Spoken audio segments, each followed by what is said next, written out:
Perhatian, PDKT Online akan dimulai beberapa saat lagi. Mari siapkan hati kita untuk memuji dan menyembah Tuhan.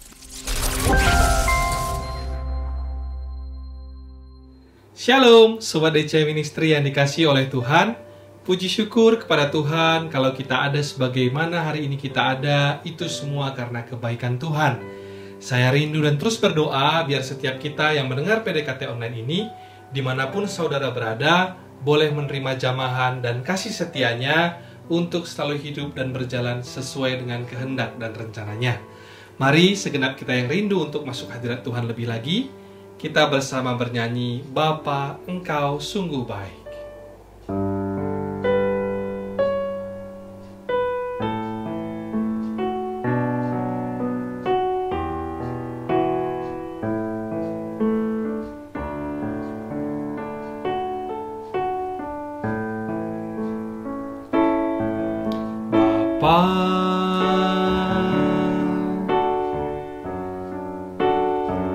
Engkau sungguh baik, kasih-Mu melimpah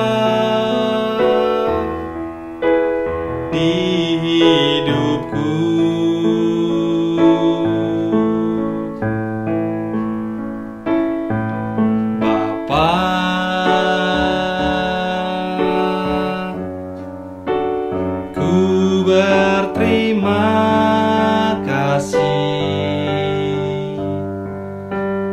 Berkat-Mu hari ini yang Kau sediakan bagiku.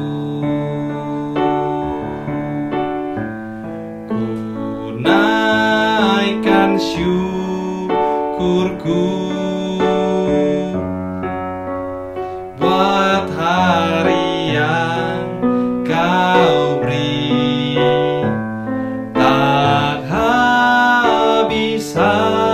Habisnya kasih dan rahmat-Mu selalu baru dan tak pernah terlambat. Pertolongan-Mu besar setia-Mu di sepanjang hidupku. Besar setia-Mu, besar setia-Mu, besar setia-Mu di sepanjang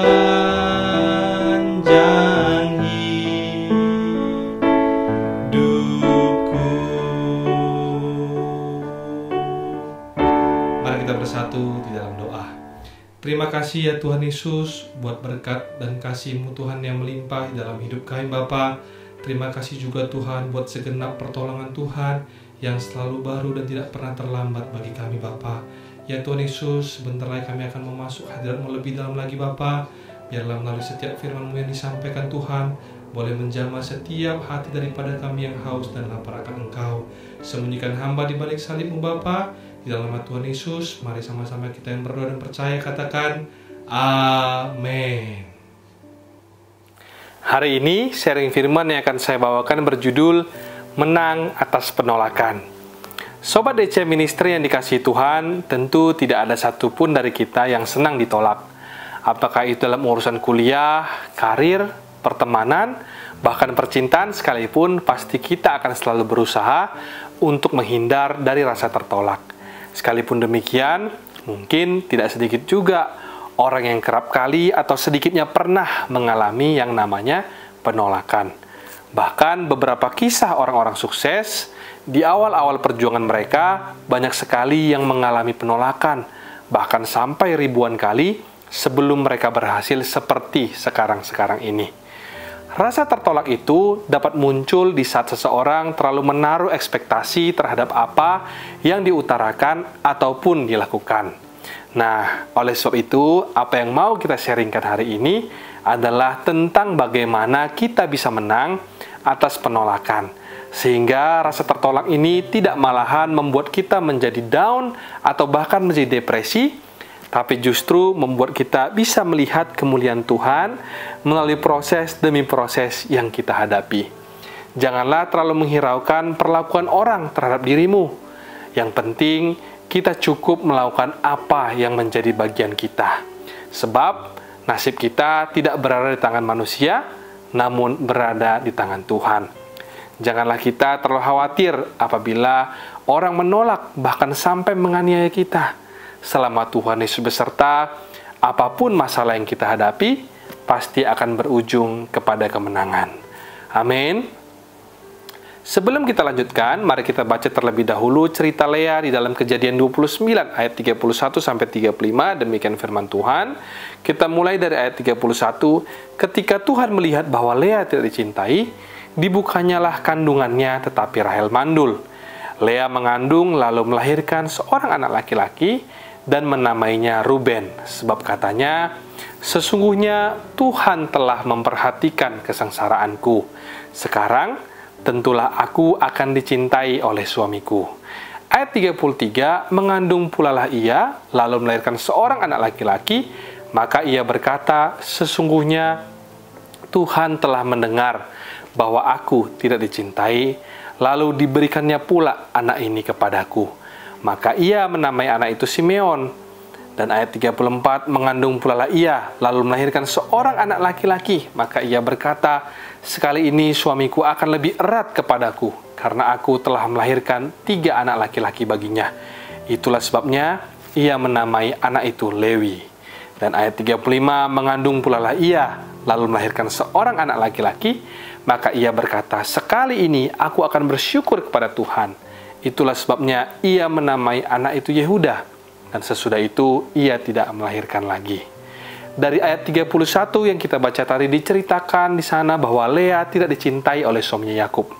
Pada ayat-ayat sebelumnya diceritakan bahwa Lea dan Rahel adalah kakak beradik, anak-anak perempuan dari Laban.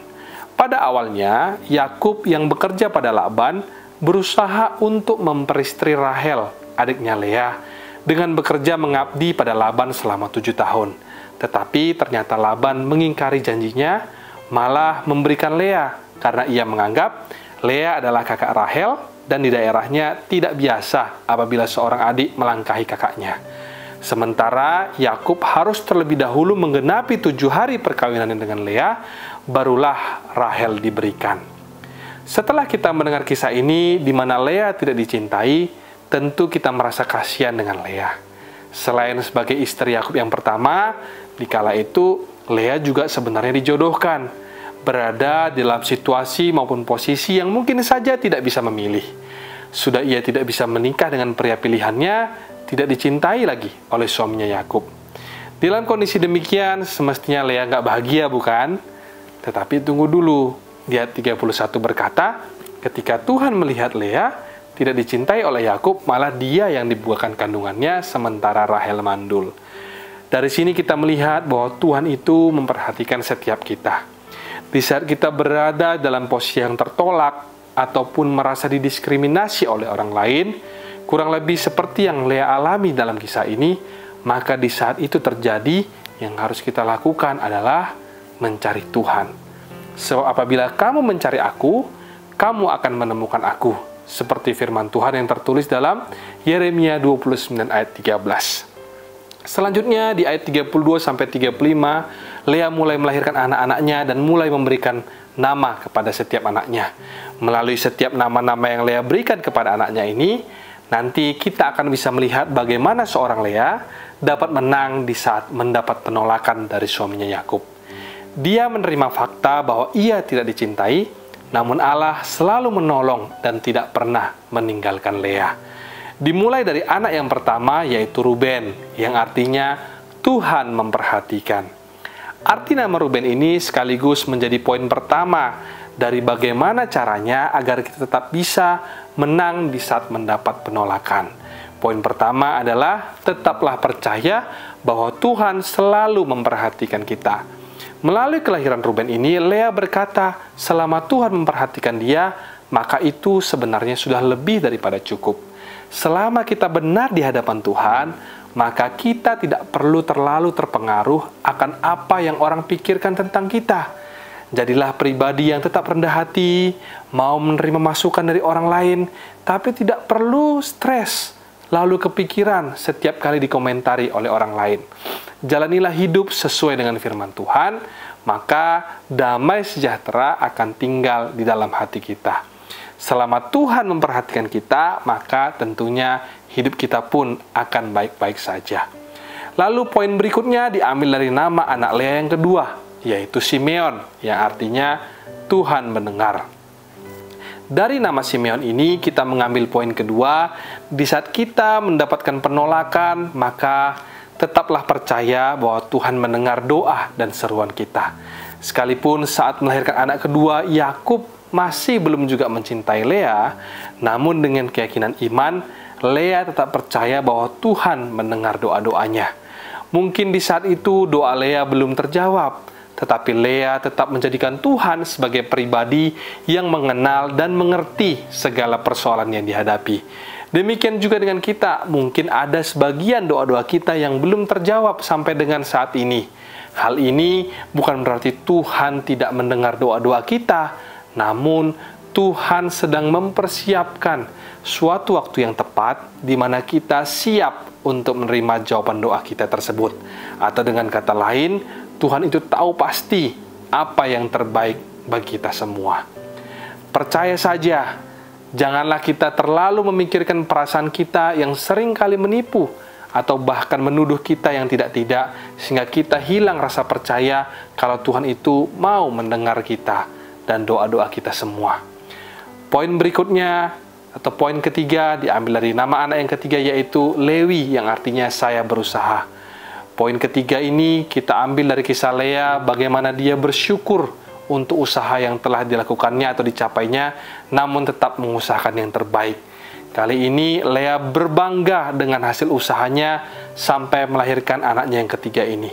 Mungkin demikian juga dengan kita, di mana hasil usaha kita belum menunjukkan hasil yang memuaskan. Karena di saat Lewi lahir pun, Yakub masih belum juga berubah seperti yang Lea harapkan. Namun, janganlah kita lekas-lekas untuk frustasi. Berbanggalah dengan usaha yang telah kita lakukan sampai dengan saat ini. Tanamkan di dalam diri kita bahwa segala sesuatu yang besar itu kerap kali dimulai dari proses yang panjang dan tidak mudah pula. Alias tidak ada yang instan. Mari kita jadikan hasil yang belum maksimal tadi sebagai motivasi ke depan untuk melakukan hal yang lebih baik, bahkan yang terbaik. Selama hati kita benar dan Tuhan Yesus beserta kita, maka orang-orang yang menabur dengan mencucurkan air mata akan menuai dengan bersorak-sorai, dan orang yang berjalan maju dengan menangis sambil menabur benih pasti pulang dengan sorak-sorai sambil membawa berkas-berkasnya. Seperti yang dinyatakan pada Mazmur 126 ayat 5-6. Poin terakhir, sekaligus menutup sharing firman hari ini, diambil dari nama anak yang keempat, yaitu Yehuda, yang artinya saya menaikkan puji-pujian. Poin yang keempat, bagaimana menang atas penolakan adalah dengan mengarahkan fokus kita kepada Tuhan dan pujilah Dia. Ketika Yehuda lahir, Lea memuji Tuhan dan mengalami kemenangan di dalam hatinya. Lea menjadi pribadi yang tidak lagi fokus kepada masalah ataupun penolakan yang dialami dari suaminya Yakub. Namun fokusnya sudah diarahkan kepada Tuhan. Sekarang fokusnya berubah menjadi memuji-muji Tuhan. Mungkin masalahnya tetap ada, tapi tidak lagi menjadi masalah bagi Lea karena hatinya telah menang. Sekarang Lea bisa melihat bahwa penolakan itu bukanlah akhir dari hidupnya.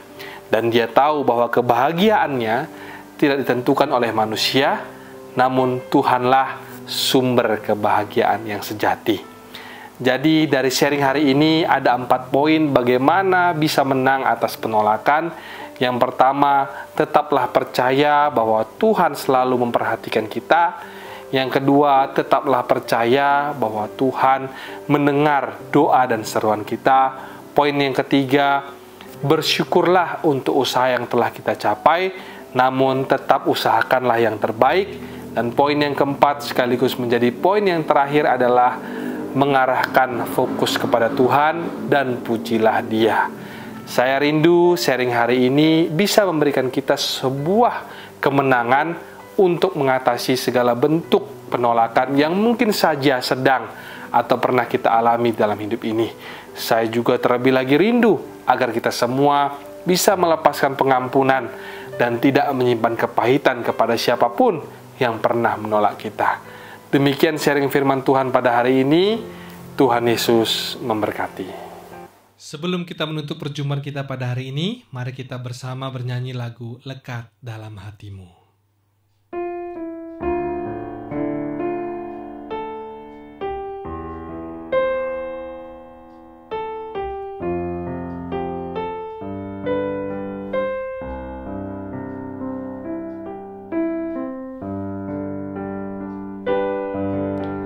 Lebih dari segalanya,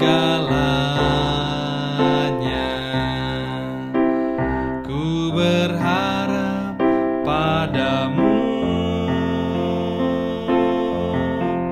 Lebih dari para penjaga,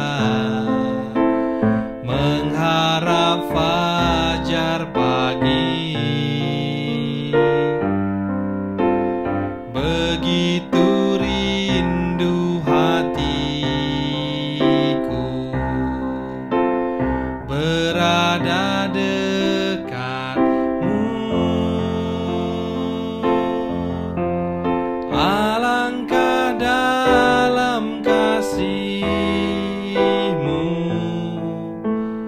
memenuhi hidupku.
bersatu di dalam doa. Terima kasih Tuhan Yesus buat firman-Mu Bapa. Biarlah setiap firman yang boleh kami dengar senantiasa boleh memberikan kekuatan kepada kami untuk selalu memandang Tuhan di dalam setiap pergumulan maupun persoalan dalam hidup kami. Bahkan di saat kami tertolak sekalipun, biarlah hati kami tetap senantiasa memuji dan bersyukur kepada Engkau, sebab kami yakin dan percaya Tuhan turut bekerja mendatangkan segala kebaikan di dalam persoalan maupun pergumulan dalam hidup kami Bapa. Kami terus berdoa untuk setiap teman, saudara maupun kerabat kami yang hari ini masih menghadapi pergumulan maupun persoalan. Biarlah kiranya Tuhan yang memberikan kekuatan dan pengharapan kepada mereka. Tuhan yang senantiasa menjamah hati mereka Bapa, sehingga mereka tetap terus berharap kepada Engkau. Sampai tiba nanti saatnya Tuhan, mereka boleh mengalami pemulihan, boleh mengalami mujizat di dalam hidup mereka. Terima kasih Tuhan Yesus. Mari bersama kita angkat tangan untuk menerima berkat daripada Tuhan. Terimalah kiranya berkat dari Allah Bapa, cinta kasih Tuhan Yesus Kristus, penyertaan Allah Roh Kudus akan menyertai hidupmu mulai hari ini, bahkan sampai kali yang kedua Tuhan Yesus datang menjemput kita. Namamu tercatat di dalam kitab kehidupan. Di dalam nama Tuhan Yesus yang percaya dan diberkati, katakan bersama, amin, amin, amin. Tuhan Yesus memberkati, shalom dan sampai jumpa.